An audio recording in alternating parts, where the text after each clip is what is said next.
Many thanks again for staying with me on the program TMI Monday. As I said in the opening line, of course, today we're focusing on the power sector probe against the background of startling revelations coming out with the efforts of the Economic and Financial Crimes Commission. Of course, you know that one major issue that has dominated national discourse has been the issue of $16 billion allegedly invested into the power sector, which most analysts have said that there's really nothing to show for it. But just to give you the background to the discussion today, so far, so good. The Economic and Financial Crimes Commission, as reported by the Nation newspaper, has quizzed about 50 persons, traced the sum of 1.5 billion naira bribe cash to NPDHC chief, and of course several other startling revelation. And how all of these will end, only time will tell. And of course, there's also some concerns about the exact amount that was released. And then so far so good, about 4 companies have been unveiled, unearthed, having collected so much money and not been able to match those monies with work done in several transmission and generation projects across the country. We'll be talking along those lines. I'd like to thank very especially Barrister David Maduku. Barrister David, many thanks for joining us on the program. Thank you. Thank you. I also have with us in the studio Baron Mike Osaga. Baron, many thanks for joining us on the program. Thank you, Sonny. Good morning. Okay, Barrister Felix is on his way. Will join us shortly, but let's get started with our panelists right here. Now, Barrister David, this has been a major issue in our country, particularly against the background that people are accusing distribution companies of actually selling darkness to people. And I think to a large extent, it looks like we're making headway in unearthing those actually responsible for this darkness that we've seen in the country recently. What are your thoughts? Yeah, my thoughts are mixed because we are looking at the actual supply of power to citizens of the country. At the same time, we are looking at the recent developments vis-a-vis the arrests by the Economic and Financial Crimes Commission on persons who were supposed to, persons and corporate bodies, as it were, who were supposed to, have put to effective use the $16 billion money for power. And well, I can't remove my mind from the history of anti-graft in the country when we look at this. To me, and it's purely my opinion, I think the government of the day needs to do more to generate the confidence of we, the citizens, in their anti-graft fight. Fine, the Efcc has made some arrests. I understand they have also contacted the Interpol to go after those that have gone abroad. But before the EF, before the power, we've had several other cases. And what came out of it? How many persons have the EFCC effectively convicted for fraud, for corruption? Effectively. Okay. We say we need to have a background check on these things. Now, I think we are not too serious. We make a charade, we make so much noise when issues come up like this. Yes, it's good. They've arrested some persons. But what we come out of it at the end of the day, we take a look at a country like China. China is serious with anti-graft. And that is why they have the death penalty, capital punishment, for those that are found really wanting. They go and they are killed. And you see, it has its own way of discouraging others from taking this step. And I ask again, since EFCC came into force, how many people have they effectively convicted?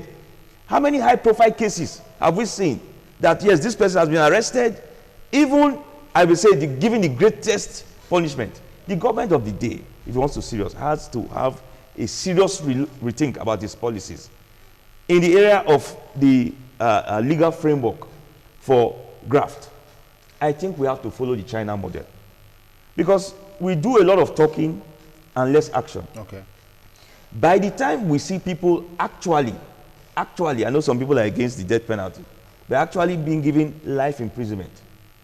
People, we see how the issue of a plea bargaining, you say, okay, return some and leave some. And that shows that we are not just serious about the whole business. Okay, I want us to a little bit try to focus on the power sector probe. And the reason being that we've been talking about $16 billion in the power sector supposedly invested with nothing to show for it. Exactly. And right now, Efcc has been able to unveil about 4 companies who actually took contracts, several contracts, yes, from transmission, from generation. Isn't that a plus? With detailed account of who, I mean, how much they took, the jobs that they took, the percentage of implementation of the respective jobs that they took as contract, and yet Nigeria is still in darkness. What are your thoughts along those lines? EFCC is the anti-graft agency that is in charge for financial crimes, yes, which includes corruption. And do not forget, sir, that this whole issue did not just start now.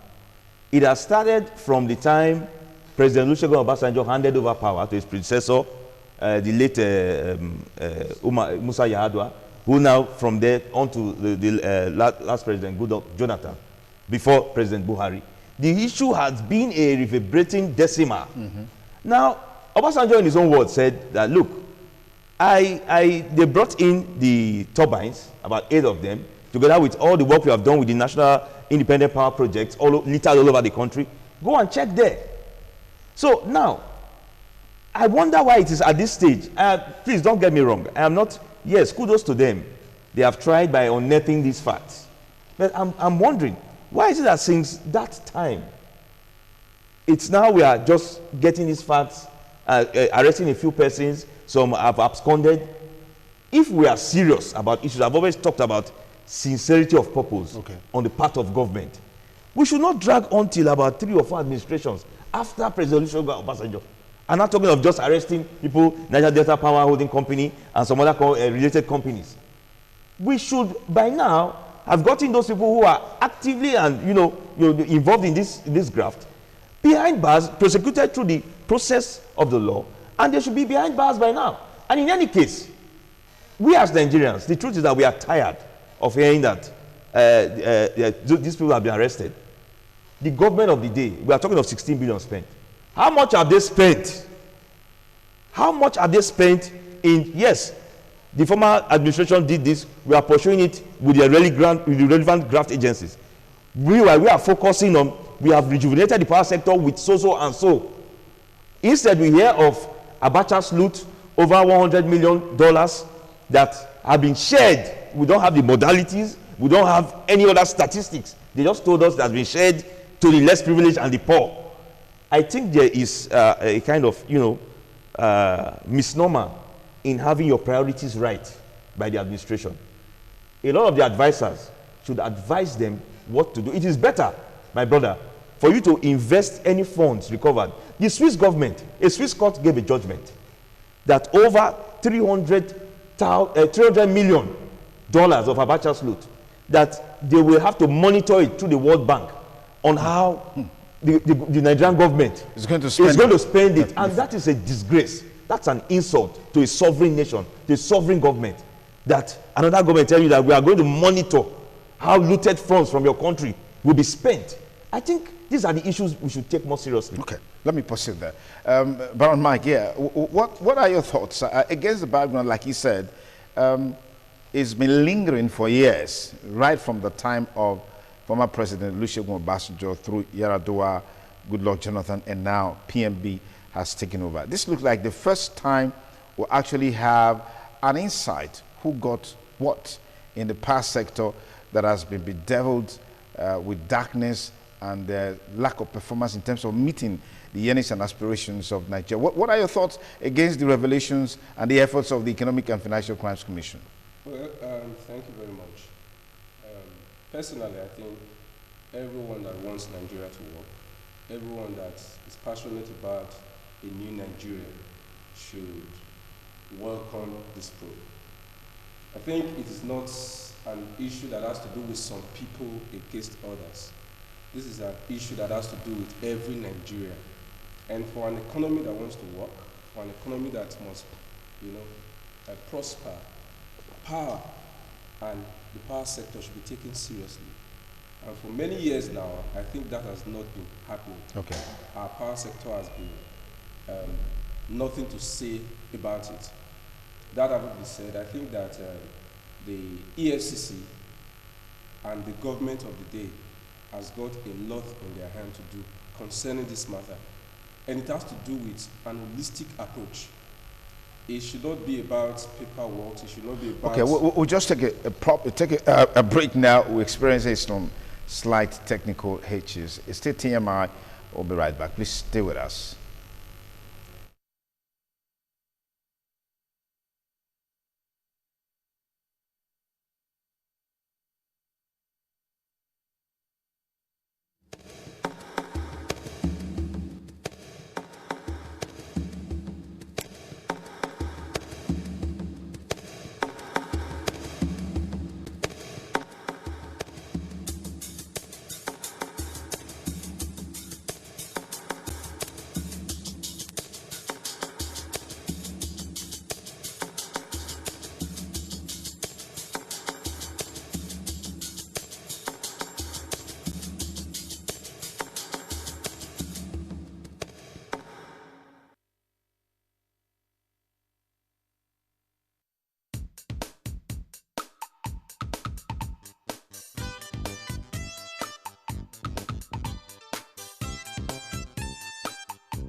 Thanks again for rejoining me on the program TMI. We apologize for that break occasioned by a technical hitch. We had Baron Mike Osangai giving his perspectives on the breakthrough by the EFCC in terms of arrests made and the quizzing of some individuals, organizations involved in the power sector fraud. Baron, you want to build on some of the thoughts that you highlighted a while ago? Very well, sir. Okay.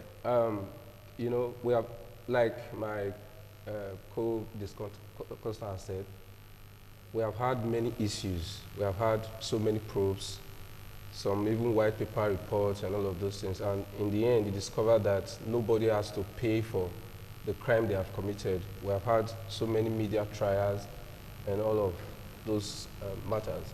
But I think that the EFCC at this time must step up their games. It is not about listing names, it's not about mentioning names, it's not about, bad-mouthing anybody. I personally think that this particular case should be taken seriously.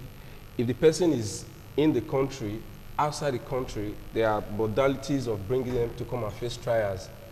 There should not be media trials where we just talk and be stalled. No, people should go to court, they should be convicted and sent to jail when they are found wanting.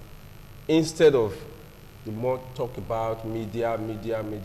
No, there should not be any coloration about, there should not be any political coloration about this matter. It should be that you stole and you are punished at the end, so that this now serves as a deterrent to other persons. It should cut across all the government we have had from 1999 till date. It shouldn't be about a particular administration, because we are all suffering this particular issue. Yeah.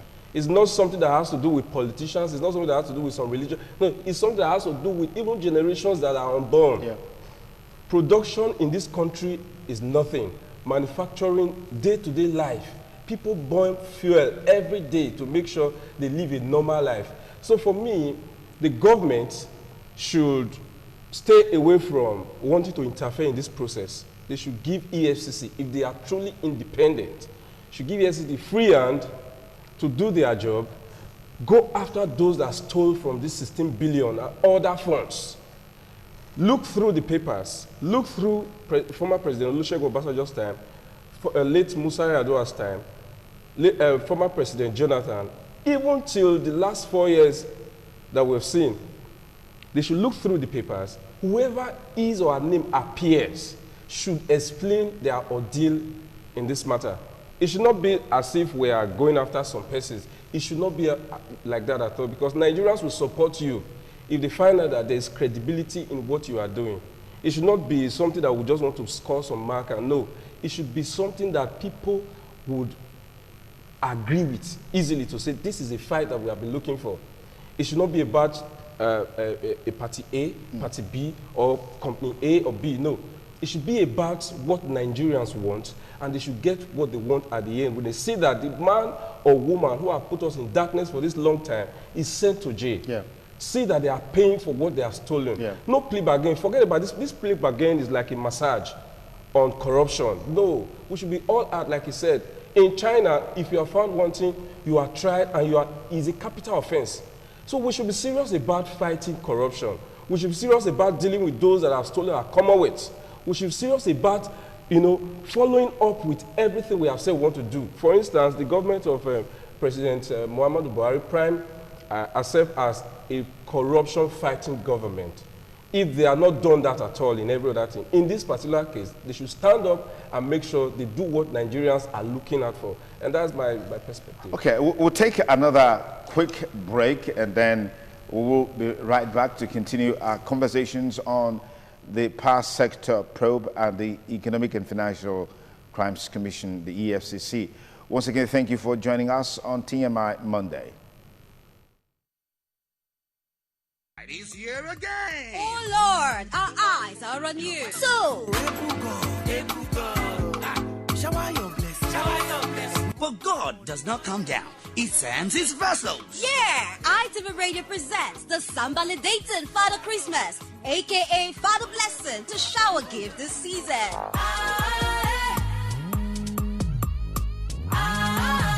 Kindly invite ITV Radio Somebody Dating Father Christmas, aka Father Blessing, to put smiles on the faces of your children. Visitation commences November 2019. We hereby call on schools, churches, and corporate organizations to make their booking now, as visitation is on first come, first served basis. Santa Claus is coming to town.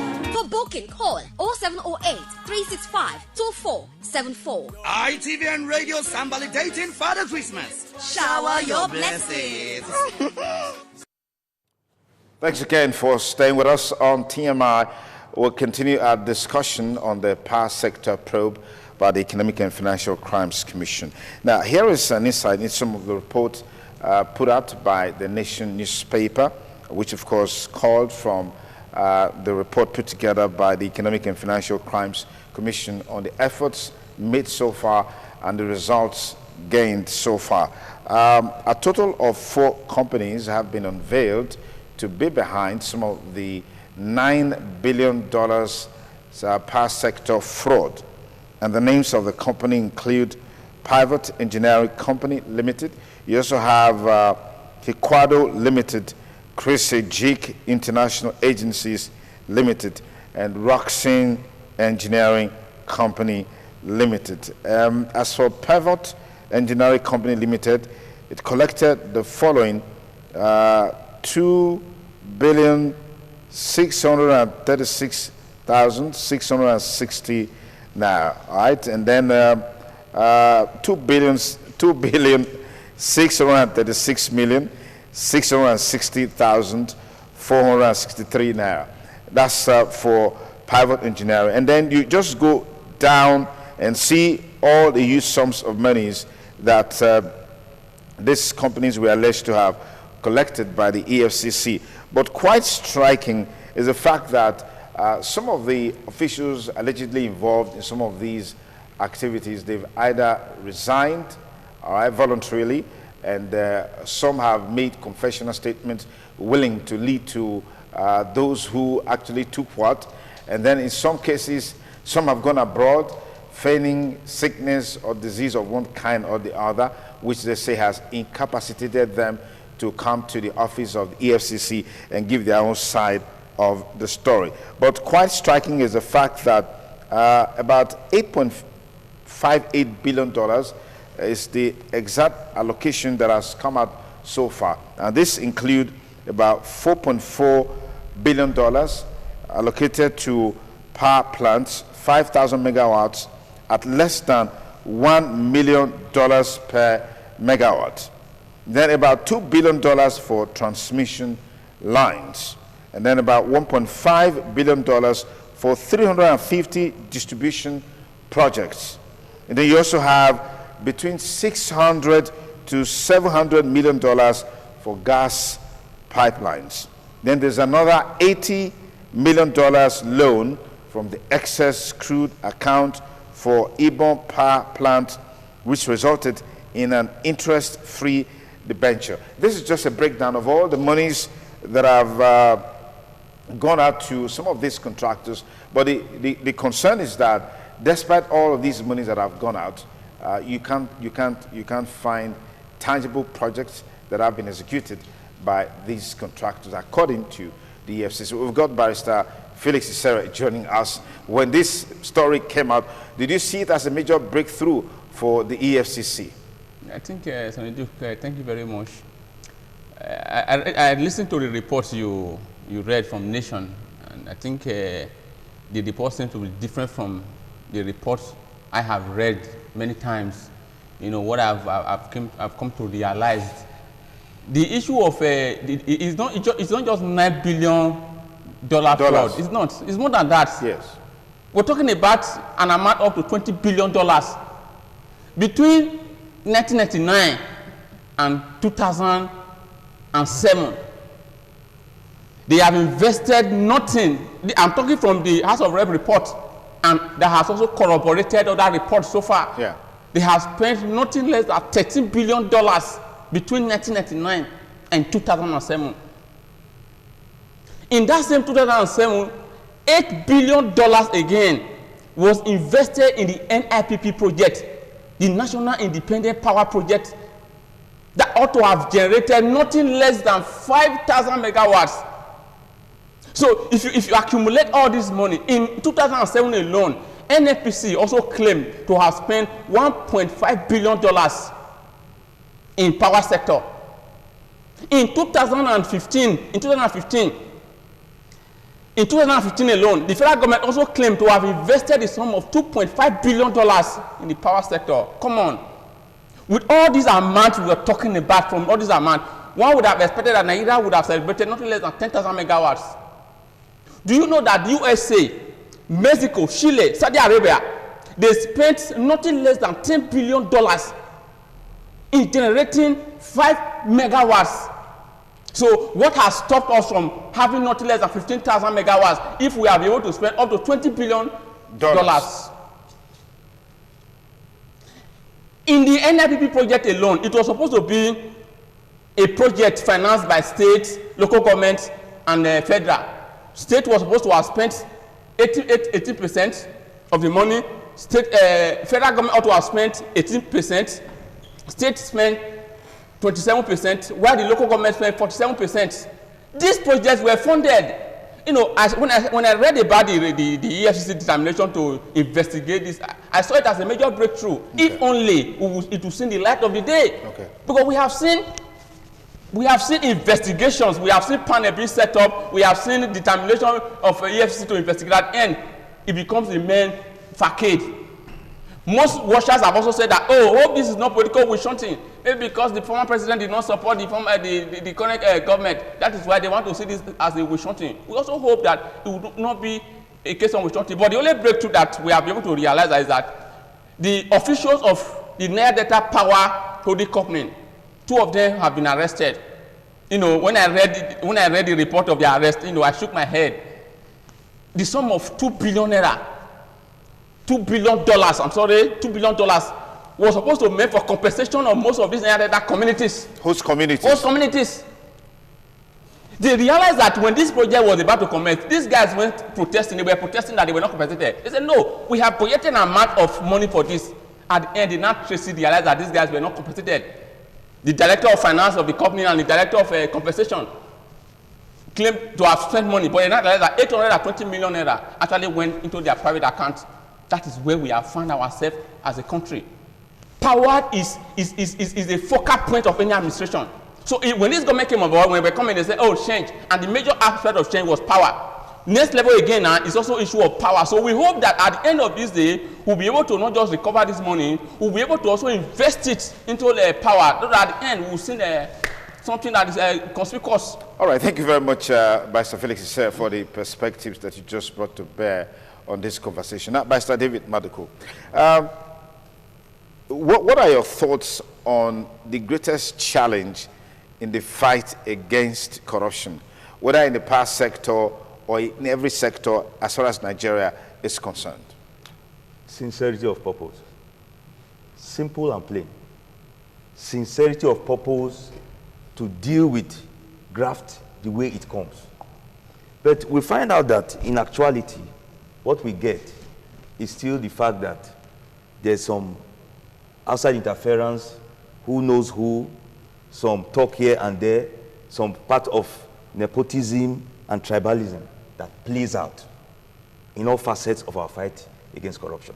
Like I've postulated before my learned friend came in, I see no need for the hue and cry about this thing.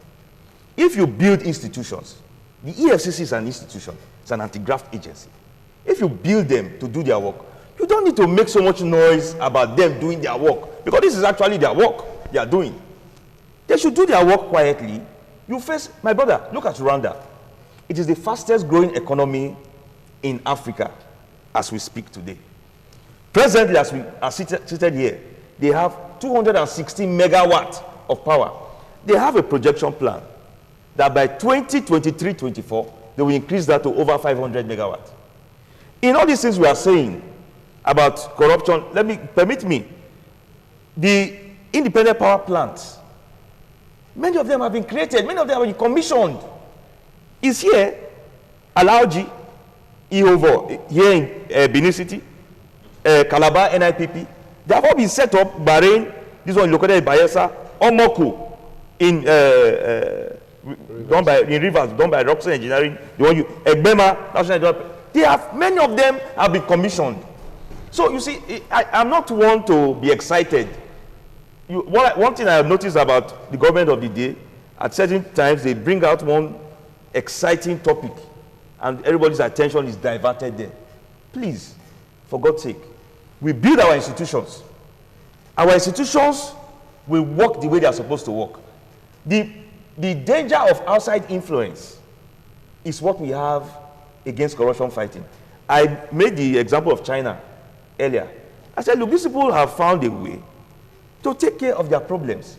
They simply tell you that, look, maximally, we give you the death penalty. And they have carried out several executions. So I tell you, sincerity, if we are sincere, even in governance, I keep repeating one thing. The leaders should start by giving the followers, leading them by example. We talk of fighting corruption. Our leaders sincere in fighting corruption. Then what is this secret thing we call security vote? Why is it not accountable? Why is it that every leader is quiet about it? Nobody has brought it to the fore. Nobody has said, no. Let's make this thing accountable. Let's make this thing. Why? Because people still entertain that hope of, oh, let's keep some sides secretive. And as long as you have leaders that have that kind of thought, we cannot effectively do anything, including fighting corruption. Okay, Baron, do you think that it would be right to say, well, because corruption in Nigeria is so humongous, I mean, day in, day out, when you beam your searchlight into one sector, what you will see in terms of the level of corruption could possibly overwhelm you. Should we just, okay, fine, let's bygone be bygone, let's start on the clean slate from now on and move forward? Well, our fear is it going to ever be possible for us to have a clean slate? And if we are saying we should let bygone be bygone, it means that we are creating an avenue where people will build on what has happened before to do many things against the future. I think it is the responsibility of the government to hold accountable everybody that has handled public funds, have done contracts, that have taken responsibility, to come and explain to Nigerians how they are fed. We cannot afford to say let bygone be bygone. Instead, we should set deterrence. There's no need for us to say bygone be bygone. At the end of the day, tomorrow, somebody is telling you again to let bygone be bygone. No. If by the time we send people to the prison, if by the time we send people to where they should be, if by the time we make people accountable for what they have taken, I'm sure that would be the best form of deterrence. Instead of saying, let's give them maybe amnesty or something. Plea bargain. I mean, we cannot afford it. It will be risky for a country of this nature, considering the fact that every sector is full of decayance. Yeah. We should go after those that have stolen our money without political coloration, without any ethnic attachment. Okay. If it's my brother, my sister, we should have the character of asking them to come and explain. And if their explanation is good enough for the courts to say, fine, that will be cool. But if they are not able to explain, then they are laid down principles of dealing with such people. If it's for them to go to jail, they should go to jail. No need for plea bargain. Okay, our studio line will be on shortly, so you can also send a WhatsApp message to that number. That line will be on the screen. You give us your thoughts, your perspectives on the power sector probe by the Economic and Financial Crimes Commission, EFCC, with all the revelations that are coming out. Mr. Felix, it looks like for some, the biggest challenge in the fight against corruption is corruption fighting back. And some say that's why it's difficult for us to make any tangible headway in the fight against. What are your thoughts? I think I want to explain this from a personal experience. You know, I realize that the problem we are having right now are not even the leaders. They are the people who they are serving, the followers. And if you categorize the followers, the problems of the followership are not even the old people, are the young people. The youths. The youths. If you see sometimes, you interact with some of our youth, our young people, if you see what they say sometimes, you understand that only God will deliver this country. Most of you are interested in participating in politics because of what they want to gain. You see the orientation that we have as young people, that, oh, when you enter power within 1 year, I should be able to build, I should be able to make money that can take me for the rest of my life. Recently, for example, now, I wrote a petition to EFCC. I wrote a petition where I asked them to investigate a particular sector, SuperDec, because of certain revelation, which I personally got. Ordinarily, that's what any reasonable Nigerian should do. But what are you see? You see, the old is trying to fight back. This one will try to fight you. This one will try to fight you. If you are not bold enough as a Nigerian, if you are not bold enough as a fighter, you shaking away, you run away. So, corruption fighting back is also one of the problems that we are having as a country. When you talk, they'll tell that, oh, people are the ones using you, they are using you. Nobody wants to make comment, nobody wants to participate in fighting against corruption. People will be intimidated, people will be harassed, people will be wishunted because they want to fight corruption. So one of the greatest challenges, as you have said, is corruption also fighting back. People are also trying to fight back because you are trying to do this. But I think that one of the reasons why many of us voted for this current government, President Muhammadu Buhari, is because of his determination to fight corruption. We saw him as a man that has discipline. The problem we are having is not the EFCC. Recently, I came to realize that EFCC is not the problem we are having because of the little deal I've had with them. Those guys are very professional. They have a way of doing their things professionally and they will get what they want. But do you know the problem that we're having? We're having a problem with the interference of the political class. In the EFCC's in EFCC's probe. Which is what Mr. David talked about earlier. Interference. For example, in my personal case I'm doing now, before you know it, they'll tell you that, oh, this person has called, this thing will not see the light of day, these people will interfere. Before you know it, that's what I have recommended many times, that the appointment of EFCC chairman should not be the job of Mr. President. I have recommended to not be a political appointment, to be based on professionalism. That's somebody that a hierarchy person who has done well from the police, or a hierarchy lawyer who has performed credibly well. Person that is not politically affiliated, sometimes you see some of these people who are even recruited to EFCC, they are carrying members of political parties. The way INEC is independent, EFCC ought to be independent, because if you want to get the democracy of any country right, number one, the electoral process and how corruption in that country is being fought. Absolutely. When you're able to get those things right in any country, you get the country right. Okay, we've got our WhatsApp number on the screen right now, 08038726769. That's the number. You can call that number. Just send a message to that number via WhatsApp, and then we'll highlight it in the course of the program. Now, let me come to you, Pastor David. In all of this, isn't it right to say that whether we like it or not, the present administration has demonstrated character in the fight against corruption? I mean, I heard recently that Abdul Rashid Mena is being prosecuted, and several of his assets have been seized. A whole lot of other structures, for example, some structures belonging to former Senate President, there's a temporary forfeiture order granted by a court, and several other instances. We've never heard of things like this before in this country. And these score points for the present administration under President Muhammadu Buhari? Definitely they are, but to what extent? To what extent, you ask me? Before the elections, we had campaign promises, especially hinged on the fact of fighting corruption. They've made some little movement, some little progress. But to what, if you're looking at the 100% criteria, to what percent? And I will tell you my own personal view. I would say it's not more than 15%. Let us be. If you're a lecturer, you would have been very stingy with marks, Pastor David. No, it's not about that. Okay. From our expectations, yes, from the campaigns, this government has, is it 5 years? They've been in power close to 5 years. And from our expectations, we will not expect where we are now. There's still so much noise, still so much motion, but where the movement from point A to point B, how good has it been? Listen, I'm being very factual and down to earth. Yes, like my colleague said, a lot of them voted for the present administration because they believed in his capacity to fight.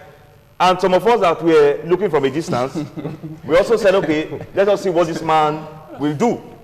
But I tell you, and if he wants to be honest with himself, and with a lot of Nigerians, they are disappointed.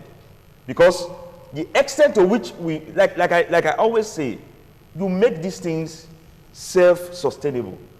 You build the institutions to work on their own. I was mentioning INEC just now, talking of independence. I frowned. Is the INEC really independent? Let's tell ourselves the truth. Ask ourselves some home search questions. Is INEC really independent? Yes, we see some improvement from the several years. I keep asking, what sort of government do we run in this country? Is it a federal? We are under parliamentary since. We've been mispracticing federal since. So we need to define ourselves. We need to know who we are and where we are going to. And one other important factor, we also need to respect the gains of previous government. Forget whether you have a difference in ideology, but the gains, you respect it and sustain it. What am I saying? Many of these things we are seated here talking about, they have been done in the confab. People have sat down, people have given their agreement, people have made recommendations. Power, health, education, many things. Ethnicity, state, creation, so many things that bedevil this country. People have come together, sat down, brainstormed on it, and brought out a recommendation that is lying in dust somewhere. So, you see, we have disrespect for continuity simply because of maybe political differences or one or two other things. We can make better progress in this country. We could have gone far away from this power talk, fighting corruption talk, and many other things. If we can pick the good things from the past, work on them, and continue with continuity, with development, with the general view for the greater benefit of the Nigerian populace, we will go far. All right, Baron, are you sharing these sentiments against the background of all the revelations coming out? Well, very well, because we are actually not here discussing self. We are here discussing our nation and the future, so to speak. So, for me, I think that what has to be done must be done fast and genuinely. there should be this genuineness in the whole practice. Despite the fact that these things go around politicians, it should be devoid of politics. Whoever has stolen, like I said before, whoever has stolen should be held responsible and should be held accountable. They should be sent to jail. Nobody should be massaged. Nobody should be treated like a special one and the others are scapegoat. No sacred cow. Everybody that has stolen a pin from this 16 billion hand, like Felix said, should be held responsible, dealt with, so that those that have the intent of committing future crimes should know that when you steal, you pay for it. However, we are not too confident about the whole Nigerian thing around this probe. I'm not too sure if the Efcc will be allowed to do their job holistically.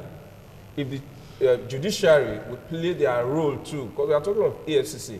Efcc can do their job, then when you get to the courts, what you get is different from, you understand? So everybody along this trail should be mindful of what they do. They should know that the life of this nation is at risk. Look at everything around Nigeria and you discover that if we are not true to ourselves, we may not have a country to call our own in the next few years. And we may not even have a country we are bold enough to call our own. Okay. I can tell you for sure, there are places in the world when you mention the name Nigeria now, they look at you like, I can tell you for sure. But these things are all redeemable. If our leaders have the character to be truthful and to be genuinely pursuing what they have said they will do, and if they can do that, I don't mind whose horse is God. They should go after those that are culpable, deal with them accordingly. So, all right, Mr. Felix, in all of this, is there any hope in having a redirection in the fight against corruption? At least for sure, we saw someone coming out for the first time to say, look, I want to take corruption head on. And whether we like it or not, that is being done, even though the results coming forth may not be as huge as we all expected. Is it that a plus for this administration? I think relatively is a plus for the administration. You know, we have seen some level of conviction, some level of confiscation of property. We have seen some level of, recoveries. So one can say that relatively the government has done its best to ensure that, fight against corruption. But I think there are some certain things that needs to be understood here. You know, the fight against corruption is not just about the media fight against corruption. It's not about the political fight against corruption. Fight against corruption in an intellectual manner, in a more professional manner, in a more digital manner. One of the greatest breakthroughs we have ever had in the fight against corruption was the BVN. We had a time where somebody has money, they have money in all the accounts. So you can't trace the account. But with BVN right now, you can be able to trace any money you have anywhere. Another breakthrough that we, the lawyers and some citizens, we got was the FOI Act, Freedom of Information Act 2011. When it was enacted, we celebrated that with this, you can be able to ask anybody, any parastatal, any government establishment, this money, what do you use? You'll be able to get accountability.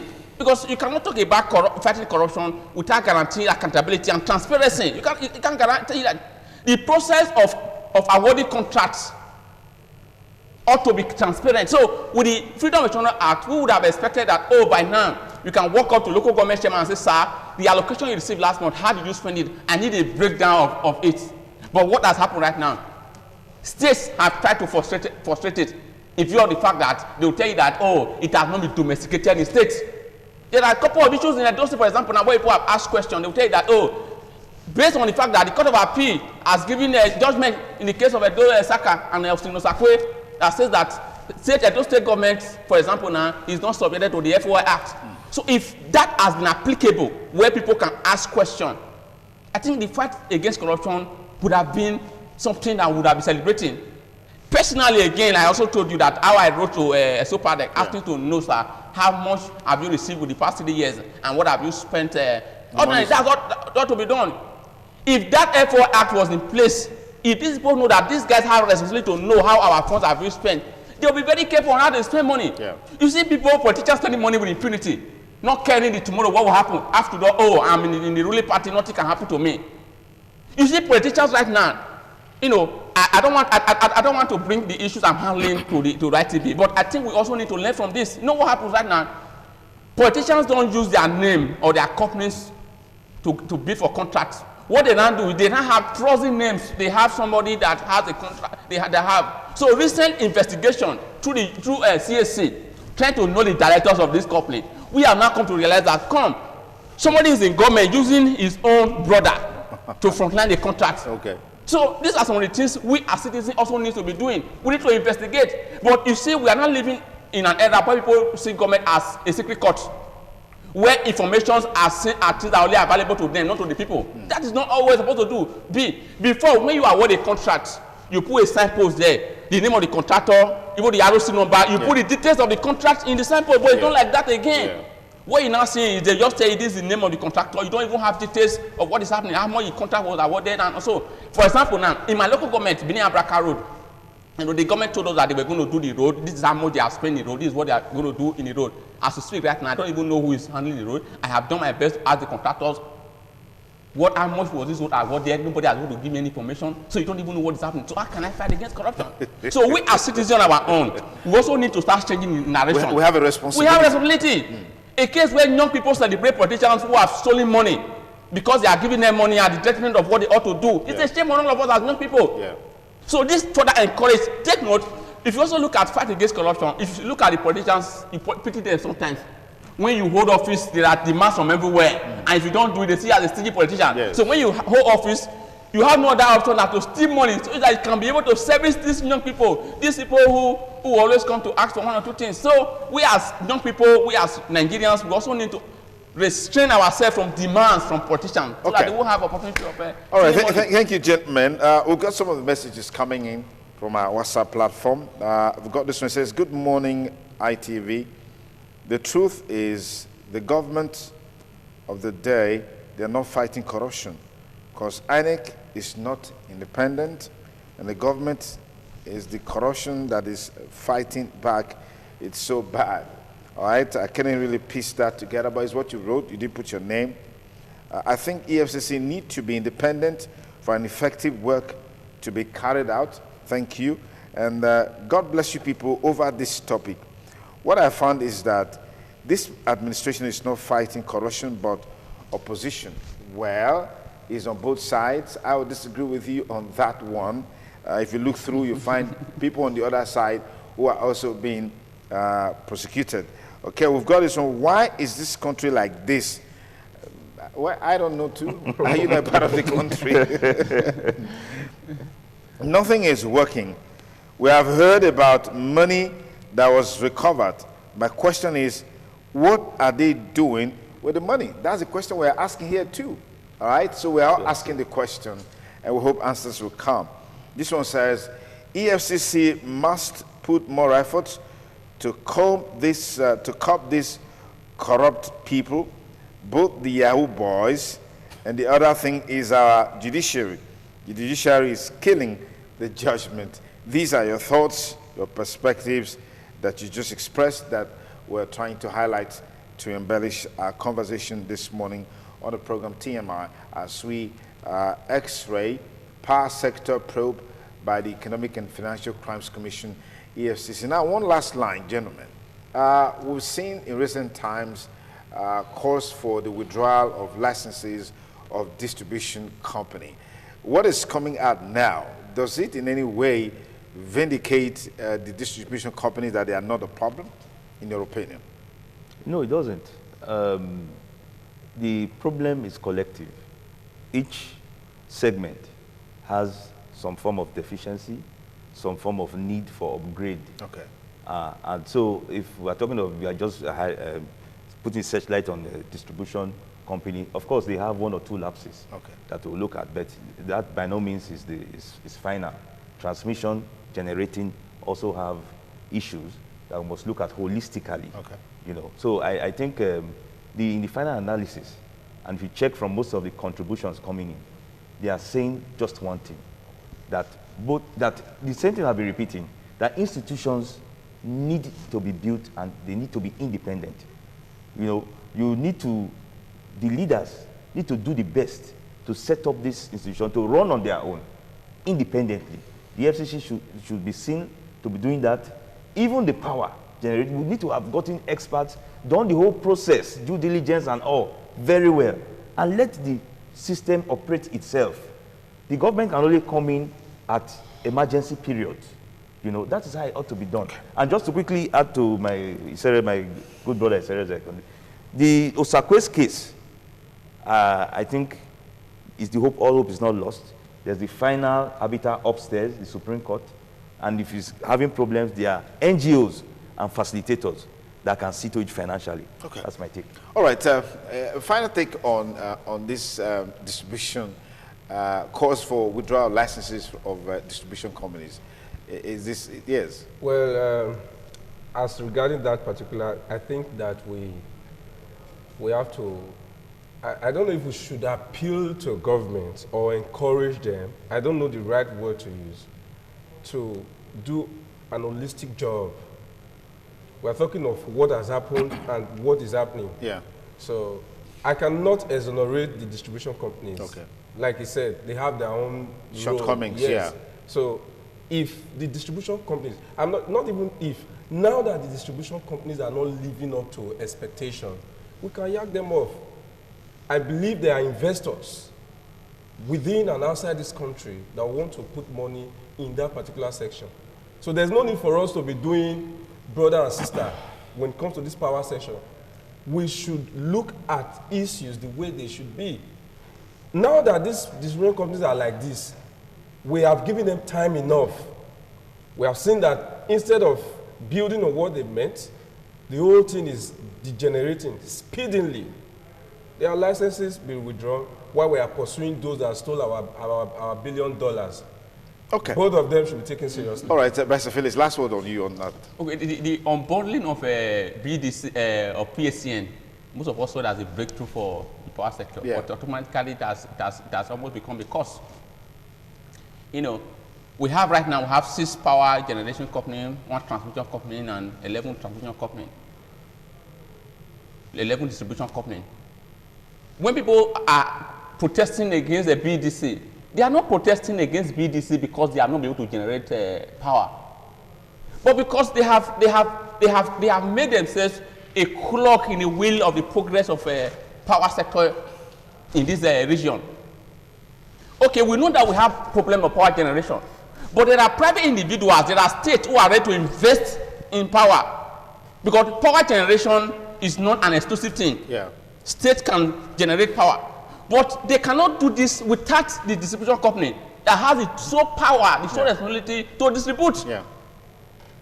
We have many mini stations being built, but without this guy distributing it, we can't have it. Yeah.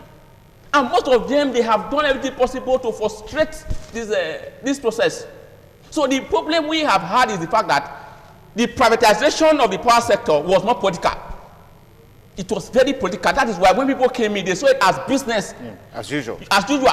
If you study economics, they will tell you that the essence of privatization is to guarantee efficiency. But in Nigeria today, the privatization of the power sector has not guaranteed any efficiency. We thought that when they came, they would invest in power. No, they were not interested in investment. They were interested in making money. That is why when you go to streets today, the poles that were there 20 years ago are still the things you've seen there. You see the way they transmit power 20 years ago, are still what you're seeing. Nothing has changed. So what is the essence of privatization? Well, we saw the telecommunication industry. We saw what the revolution, how private individuals invested into the sector, and today there's a turnaround. So what are the power sectors? What have they done to be able to know that, okay, this is what we are ready to do? Okay, if you're asking me what they've done, I mean, if you are home and probably in a whole day, you get 3 hours supply, you thank yourself, you thank God, and you just thank your star. So that's exactly what they've done. But that's just taking it, saying it mildly as to how far we've come and where we are right now.